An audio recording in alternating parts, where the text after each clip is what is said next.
The Institute of World Affairs at the University of Wisconsin-Milwaukee presents International Focus, a weekly discussion of the people and events behind today's global headlines. Support provided by Milwaukee Public Television and the UWM Center for International Education.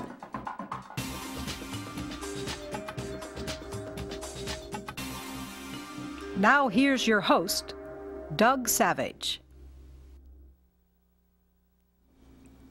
Welcome to International Focus. Our topic today, Muslims in secular society. According to a recent Pew Research Center study, nearly 1 in 10 people in the UK will be Muslim by 2030. The Muslim population in the US is projected to rise from 2.6 million today to over 6 million in the same period. While pluralism remains a core value in the US and UK, increases in the Muslim population and the resulting greater visibility of Islam have prompted a sometimes violent pushback. Much of the controversy stems from the belief on the part of some non-Muslims that Islam and secular democracy are fundamentally incompatible. In this country and in Britain, growing anti-Sharia movements seek to defend the legal and cultural status quo against a perceived Islamic threat. To help us explore the challenges of being both Muslim and a full participant in a modern secular democracy, we're joined by Yasir Suleiman, Sultan Qaboos Professor of Modern Arabic Studies and founding director of the Prince Al-Walid bin Talal Centre of Islamic Studies at the University of Cambridge. His latest book, Arabic, Self and Identity, A Study in Conflict and Displacement, was published earlier this year by Oxford University. Professor Suleiman, welcome to International Focus. Thank you very much indeed. Thanks. Well, I'm wondering if we could start with just some sense of the demographics of the Muslim population in the UK. How many people are we talking about? Where are their countries of origin? Are they immigrants, native-born? Well, the figures that we know to be near correct would be something in the region of 2 million to 2.5 million Muslims in the United Kingdom. Now, we have had a census recently, and the census, when the results come out, will give us an exact figure. The Muslims in the UK generally come from a South Asian, that's Pakistani and Indian background. The Arab part of the Muslim population is very small in comparison. They tend to be scattered in different parts of England in particular, and a few tens of thousands are in Scotland. There's also a rising number of indigenous European and British people who are converting to Islam, becoming Muslim. The number, paradoxically, is increasing mainly amongst middle-class, highly educated women, who one would expect on the basis of the press that Islam receives not to want to become Muslim, but they are becoming Muslim. In fact, just last weekend in Cambridge we started a project, and we had the first symposium in the project called Narratives of Conversion to Islam, where we look at the experiences of British and European women who've converted to Islam, not because they married a Muslim, but because they've done it out of conviction. So the numbers are very small. Geographically, they are scattered in different parts of the United Kingdom. They come mainly from South Asian background, but there's also an increasing number of indigenous Europeans and British people who are turning to Islam and becoming Muslim. And sort of despite the relatively small numbers, there seems to be concern on the part of some non-Muslim people in the UK and to a large extent in the US as well, that there's an inordinate influence being exerted upon society. How do you explain that phenomenon? Well, there is indeed in the press quite a lot of talk about that. I think the reason for it is political, mainly political, and also to do with the frame of mind which sees Islam as something which is intrinsically alien to Western secular democratic principles. Now, before the 1980s, before the dismantling of the Soviet Union, Islam wasn't seen as a peril to Europe and to the West generally. after the collapse of the Soviet Union, Islam emerged as a new peril. Of course, the idea of a peril has been exasperated and made to look very substantial after the tragic events of 9/11, and also for us in Britain, 7/7/2005, when bombings took place in the underground of London. So I would say that the motivator behind this peril idea is a political one, but also a frame of mind, a way of thinking, which thinks in opposites and in dichotomies. Islam can't be compatible with Western values. Now, of course, the historical truth bears witness that this can't be the case. And Muslims themselves, the majority of Muslims, do not see themselves as separate and as the opposite of some Western conception of humanity, as sometimes it is constructed in the press and the media. Well, I think we do well to offer a bit of a disclaimer that, you know, speaking on behalf of Muslims as a whole is often a perilous enterprise, and certainly there's a great deal of variance within opinion within the Muslim community. But if we look at, you know, you touched on this sort of traditional Islamic jurisprudence, what is the role of the state? Well, first of all, what we need to really establish right from the outset is that Islam does not prescribe a particular form of the state. That is an absolute given in Islamic political thought. Islam is interested in a state that acts on behalf of all its citizens. Going back to the early periods of Islam in Medina, when the Prophet immigrated from Mecca to Medina, they established what was called the Constitution of Medina, and the Prophet was the head of that constitution and the protector of that constitution, which included Muslims, Christians and Jews and people of no faith. So the idea of the state in Islam is a state that acts on behalf of all of the citizens, not just the Muslim part of it. And if we go to the Ottoman Empire and look at that experience in the 19th century, and look also at Spain, we'll find that the state has always acted on behalf of all of its citizens, treated them in terms of responsibilities and duties to be more or less equal. Of course, there are differences. So the state is not necessarily, there isn't a call even amongst Muslims nowadays in the UK. There's no call that I know of any serious demographic spread for an Islamic state to act on behalf of Muslims in the UK or elsewhere. There are always fringe voices that put that out as a slogan, but any serious study of Muslim public opinion will just see that Muslims are very comfortable in states like Britain and the US.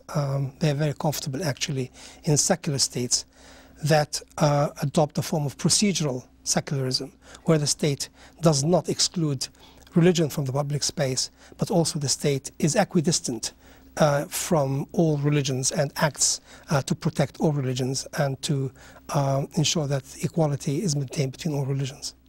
Well, one of the observations that perhaps people outside the Muslim community make, looking at Islamic history, is yes, from the very beginning there was a combining of both the temporal and the spiritual functions, and isn't ultimately that the ideal state for a society?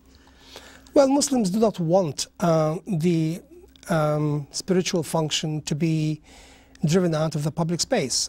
They believe that it's a private matter, but they do not want the state to exclude spirituality and the religious dimension from public life. And the Muslims are not the only ones who put this to the position. I'm sure that Christians and Jews and others would insist that religion does have a place in public life, and that spirituality is also important in public life. The idea that Islam is uniquely against this is a modern construction, and a construction that doesn't in fact fit with how lots of Muslims that I know of and Muslims that have been interviewed in public polls act and want to see themselves living their lives in the modern world. Well, one of the sort of touchstones of fear and sort of a pushback against the Muslim population seems to be this notion of Sharia and the imposition of Sharia law. And we just go to a few things. A quick search on the web will reveal here. Here's one from a website called the Sharia Threat, saying, there's a creeping menace in America today. Muslim radicals are using liberal courts and activists, as well as U.S. businesses, to implement Islamic law that runs counter to every freedom our Constitution protects. And if we go to the next slide, there's a book on that subject called Stop Islamization of America. Make no mistake, we're at war. Our mortal enemy has made no secret of its goal and stated aim, eliminating and destroying Western civilization from within.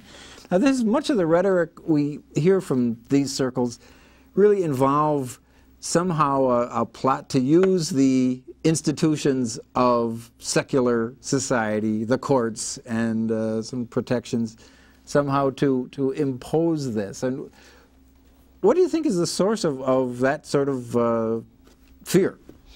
Well, this fear goes back in history to a time when Islam and Christianity were locked in conflict over sort of the Holy Land. It goes also even further back in history. And during the Renaissance and after, again, Islam was seen as the other. So this sort of concept of Islam as the other has always been present in the European mind, and by extension to perhaps North American mind, or some North American minds. Now, let's go back to the Sharia. The Sharia, as defined by Muslim sources, is different from fiqh. Fiqh and Sharia are different. Fiqh is an attempt to try to interpret the principles of Sharia, and I take the Sharia to be a moral path, to interpret the principles of Sharia to fit the context in which Muslims live. And that is why, for example, throughout history, there have been different interpretations of the Sharia in different places at different times.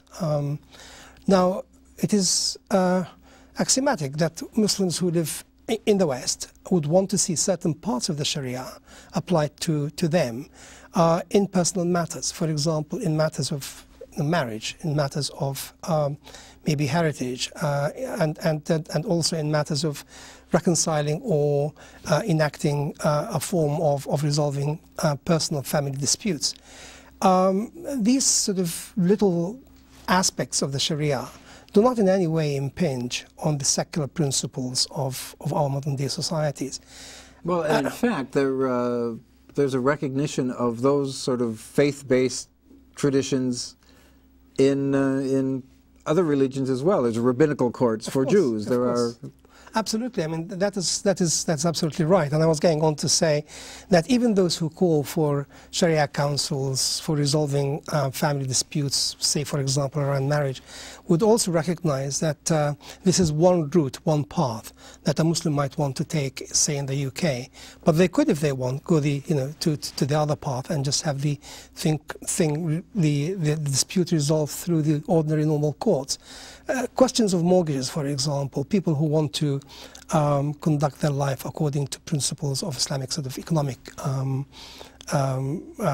standards, they can also do that. So I think there's an exaggeration, very big exaggeration, which also is unwilling, those who exaggerate the power of the Muslims and the wish to want to Islamize Europe and North America, unwilling to grant the Muslims very similar rights to those that are granted to other groups. For example, there are Catholic schools, there are Catholic ways of resolving disputes, Jewish, as we said, rabbinical courts. Why is it that Muslims who might want to go down that route in a way that doesn't impinge on the very fundamental principles of our own societies as secular societies that give religion and spirituality a space in the public sphere? Why is it that Muslims can be denied that? What we really need to do is to actually look into what animates those kinds of arguments about Islamization and about taking over and raising the green flag on the House of Commons. Well, we'll do that after a short break. We'll be right back with more International Focus. The Institute of World Affairs presents our community with a range of public programs relating to global issues, U.S. foreign policy, and the world economy. For more information about the Institute of World Affairs, call 414-229-3220 or visit our website at www.iwa.uwm.edu.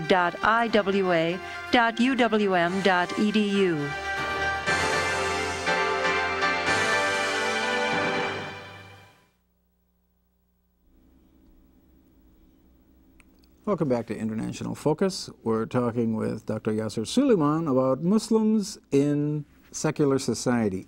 Well, before the break, we were talking a little bit about this sort of fear of Islamization of society.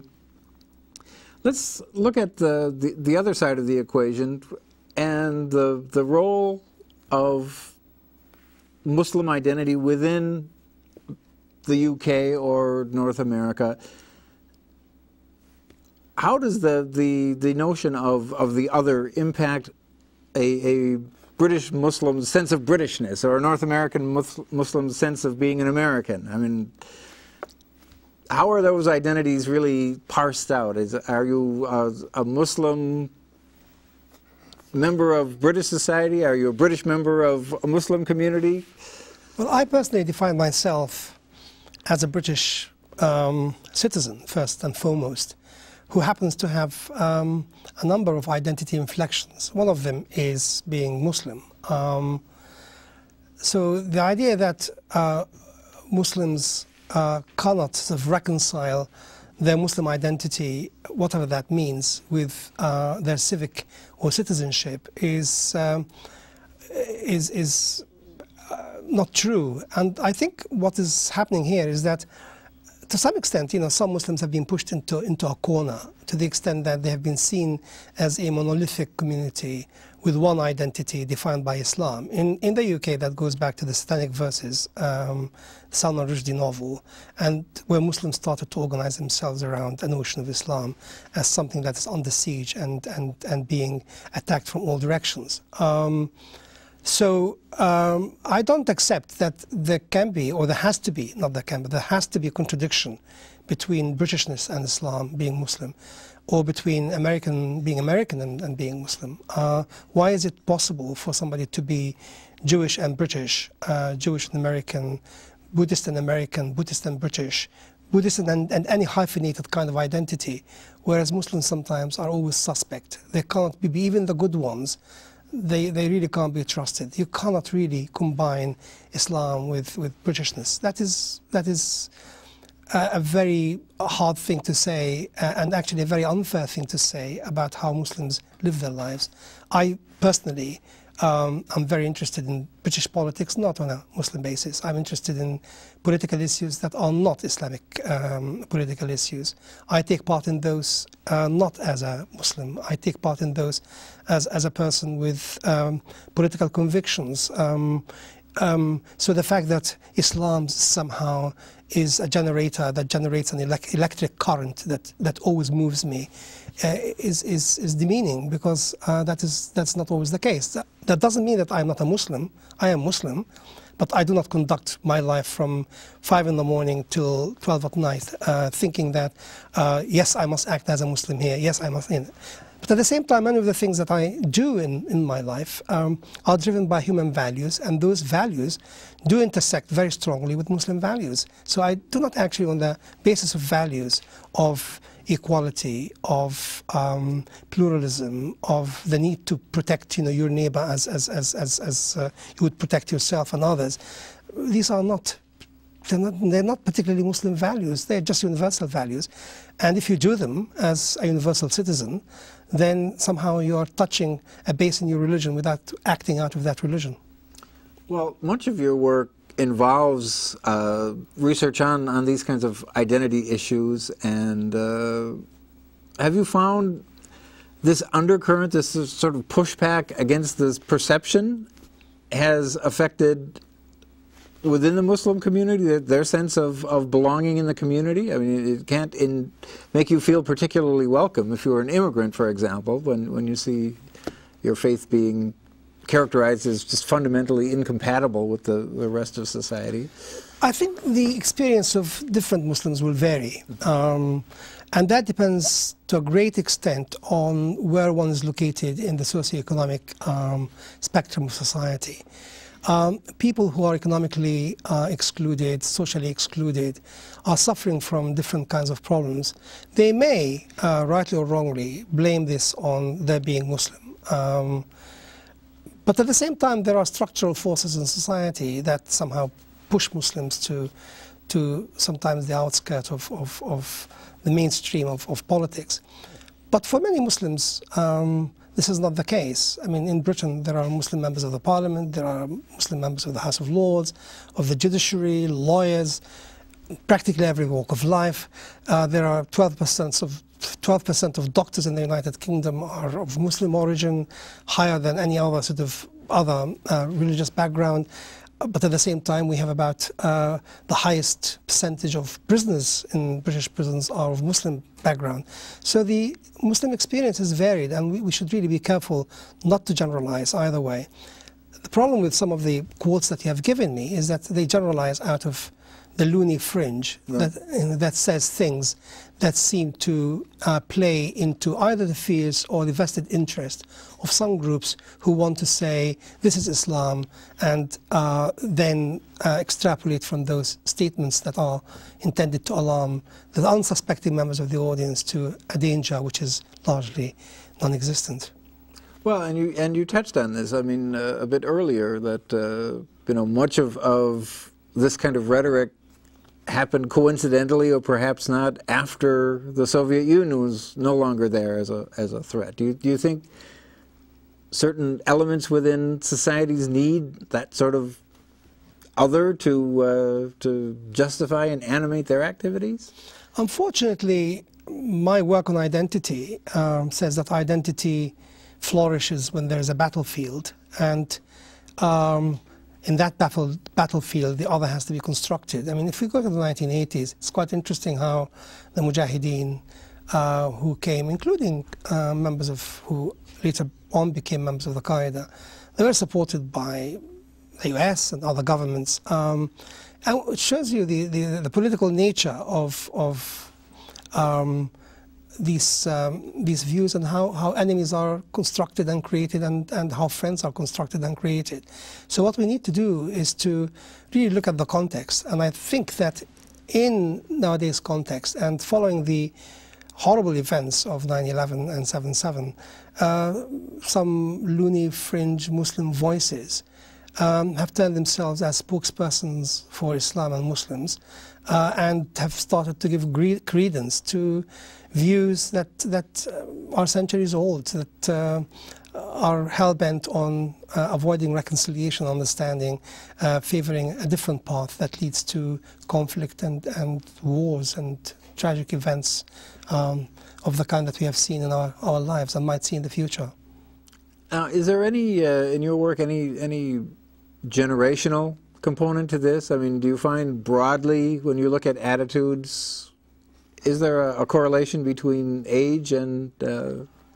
Well, age, not actually sort of age per se, but one can say that after 1967, this sort of feeling that the liberal secular experiment has not worked, and then 1979, the Khomeini revolution, and then the events that followed, particularly after the collapse of the Soviet Union, you'll find that some people have turned to Islam in order to make sense of their own lives, not necessarily in a way that's antagonistic to the West. But in older generations, for example, you go to the 50s and 40s and even 60s and look at concerts where Kulthum, the famous Egyptian singer, used to sing, you wouldn't see a single woman wearing a headscarf. So the headscarf has been a recent event. And again, the headscarf or the hijab should not always be read as a political expression. Some people do it out of tradition, some people do it because they want to say something of a political nature, but others just do it because this is a symbol of their own religiosity or group membership. So this blanket understanding of certain symbols as politically antagonistic to us in the West is really a reductionist kind of reading, which we should try to avoid. Because what it does, it complicates things, and what it does, it somehow pushes us to read what is neutral as though it was an expression of something that is fundamentally against our values, which is not the case. We've got just about a minute left. Any prescriptions based on your work as to how we overcome those kinds of misperceptions? I think what we need to do is just to look at the diversities in our history first, in the history of the United States, and to see within those diversities that Islam and Muslims are part of the trajectory of history. They are not really outside it, they are inside it. And they have, Muslims in the US and the UK and elsewhere have contributed enormously to the welfare of society. They are loyal citizens who want to make their lives in the US and elsewhere, and they will make it with integrity and dignity as American citizens and as British citizens and European citizens. Well, Professor Yasir Suleiman, thank you for joining us. Thank you. To our viewers, we'll see you next time on International Focus.